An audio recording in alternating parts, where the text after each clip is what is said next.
शिव शक्ति संदेश चैनल में आप सबका स्वागत है। आज हम चर्चा करेंगे महर्षि वेदव्यास की जन्म के बारे में। और महर्षि वेदव्यास की जन्म ऐसी स्थिति में हुआ जो कि आश्चर्य करने वाले है। प्राचीन काल में सुधन्मा नाम के एक राजा थे। वे एक दिन अखरोट के लिए बन गए। उनके जाने के बाद ही उनकी पत्नी रजस्वला हो गई। उसने इस समाचार को अपने शिकारी पक्षी के माध्यम से राजा के पास भेजवा दिया। समाचार पाकर महाराज सुधन्मा ने एक दोने में अपना वीर्य निकालकर पक्षी को दे दिया। पक्षी उस दोने को राजा की पत्नी के पास पहुंचाने आकाश में उड़ चला। मार्ग में उसे शिकारी पक्षी पर दूसरे शिकारी पक्षी ने हमला कर दिया। दोनों पक्षियों में युद्ध होने लगा। युद्ध के दौरान वो दोना पक्षी के पंज से छूटकर यमुना में जा गिरा। यमुना नदी में ब्रह्मा के शाप से मछली बनी एक अप्सरा रहा करती थी। मछली रूपी अप्सरा दोनों में से बहते हुए वीर्य को निगल गई तथा उसके प्रभाव से वह गर्भवती हो गई।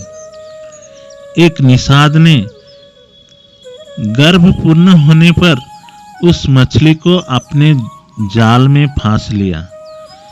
निषाद ने जब मछली का पेट चीरा तो उसके पेट से एक बालक तथा एक बालिका निकली।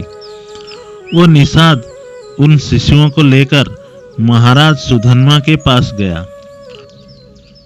महाराज सुधन्मा के कोई संतान नहीं थे। सुधन्मा ने पुत्र न होने के कारण उन्होंने बालक को अपने पास रख लिया, जिसका नाम मत्स्यराज हुआ। बालिका निषाद के पास ही रह गई और उसका नाम मत्स्यगंधा रहा, क्योंकि उसके अंगों में मछली की गंध निकलती थी। उस कन्या की सत्यवती के नाम से भी जाना जाता था। बड़ी होने पर वह बालिका नाव खाने का कार्य करने लगी। एक बार पराशर मुनि को उसकी नाव पर बैठकर यमुना पार करनी पड़ी। पराशर मुनि सत्यवती के रूप और सौंदर्य पर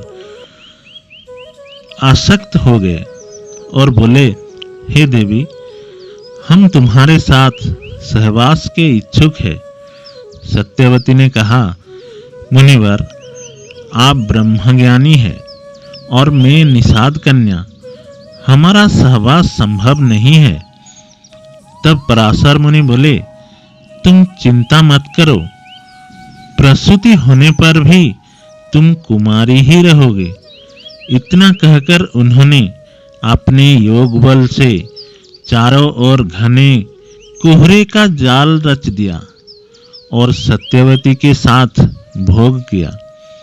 तत्पश्चात उसे आशीर्वाद देते हुए कहा, तुम्हारे शरीर से जो मछली की गंध निकलती है वह सुगंध में परिवर्तित हो जाएगी।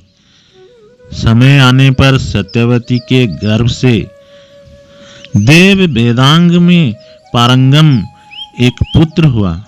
जन्म होते ही वह बालक बड़ा हो गया और अपनी माता से बोला, माता, तू जब कभी भी विपत्ति में मुझे स्मरण करेगी, मैं उपस्थित हो जाऊंगा। इतना कहकर वे तपस्या करने के लिए द्वीपायन द्वीप को चले गए। द्वीपायन द्वीप में तपस्या करने तथा उनके शरीर का रंग काला होने के कारण उन्हें कृष्ण द्वीपायन कहा जाने लगा। आगे चलकर वेदों का अभ्यास करने के कारण वे वेदव्यास के नाम से विख्यात हुए और इतने सारे ग्रंथों की रचना की। दोस्तों, वीडियो अच्छे लगे तो जरूर लाइक सब्सक्राइब कर दीजिएगा। फिर मुलाकात होंगे और एक नई वीडियो में। तब तक के लिए जय भोलेनाथ, हर हर महादेव।